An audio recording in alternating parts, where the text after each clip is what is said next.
ಐಟಿನೂ ಕೇವಲ ಒಬ್ಬ ಚೆನ್ನೈಯನ್ನು ಅಂದ್ರೆ ಮೂಲತಃ ಒಬ್ಬ ನಿಮಗೆ ಗೊತ್ತ ಭೀಮನ ಚೆನ್ನೈನ ಮಾಡಿ ಚೆನ್ನೈನಿಂದ ಉಲ್ಟಾ ಹೊಡಿಸುವಂಥ ಕೆಲಸ ಮಾಡ್ತಾ ಎಸ್ ಐ ಟಿ ಕೆಲಸ ಏನು 20 ವರ್ಷಗಳ ಅಲ್ಲೇನಿಲ್ಲದವೆಲ್ಲ ಏನು ಅಸಹಸಗಳಾಗಿರ್ಬೋದು ಮತ್ತೇನೋ ಆಗಿರ್ಬೋದು ಎಲ್ಲ ತನಿಖೆ ಆಗಬೇಕು ಅಂತಿತ್ತು.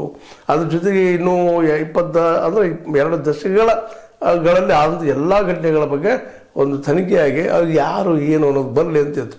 ಆದರೆ ಇವತ್ತು ಒಂದು ರೀತಿಯಿಂದ ಎಸ್ ಐ ಟಿ ಸೈಟ್ ಸೋತದೇನೋ ಅನ್ನುವಂಥ ಭಾವ ಬರ್ಲಿಕ್ಕತ್ತದ.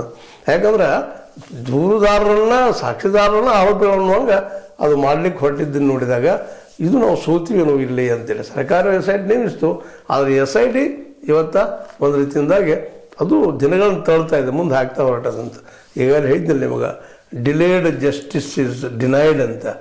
ಹಾಗಾಗಿ ಈ ತಡ ಆಗ್ತಾ ನೋಡಿದಾಗ ಮೋಸ್ಟ್ಲಿ ಇದಕ್ಕೆ ಉತ್ತರ ಸಿಗಲಿಕ್ಕಿಲ್ಲ ಏನೋ ಅಂತ ಅನ್ಸ್ಲಿಕ್ಕೆ ಇದಕ್ಕೆ ಯಾವುದು ಸಿಗಬಹುದು ಉತ್ತರ ಅಂತ ಅನ್ಬೇಕಾಗ್ಯದ. ಯಾಕಂದ್ರೆ ನಮ್ಮ ಸಂವಿಧಾನದಲ್ಲಿ ಇದಕ್ಕೆ ಉತ್ತರ ಹುಡುಕುವಂಥ ಎಲ್ಲ ಅದಾವೆ, ಆಸ್ಪತ್ರೆಗಳಿದ್ದಾವೆ. ಆದರೆ ಯಾಕೋ ಏನೋ ಅದಕ್ಕೆ ಸಂಬಂಧಿಸಿದವರು ಪ್ರಾಕ್ಟೀಸ್ ಮಾಡ್ತಾ ಇಲ್ವೋ, ಅದಕ್ಕೆ ಎಂಟ್ರಿ ಹೊಡಿಲಿಕ್ಕೆ ಕಳಿಸ್ತಾ ಇದ್ದಾರೋ, ಇವೆಲ್ಲ ದೃಷ್ಟಿಗಳು ಇವತ್ತು ಚಿಂತನೆ ಮಾಡಬೇಕಾಗ್ಯದ. ಅದೇನೋ ಆಗಲಿ ಇದ್ರ ಹಿಂದೆಲ್ಲ ಇದ್ದಂಥದ್ದು ಏನಪ್ಪ ಅಂತಂದ್ರೆ, ಒಂದನೇದಾಗೆ ಧರ್ಮದ ಹೆಸರಿನಲ್ಲೇ ವ್ಯವಹಾರ ಮಾಡುವಂಥವ್ರು, ಎರಡನೇದಾಗೆ ಹಣ ದುಡ್ಡು ಕುಣಿತದ, ಕಾಂಚಾನ ಕುಣಿತ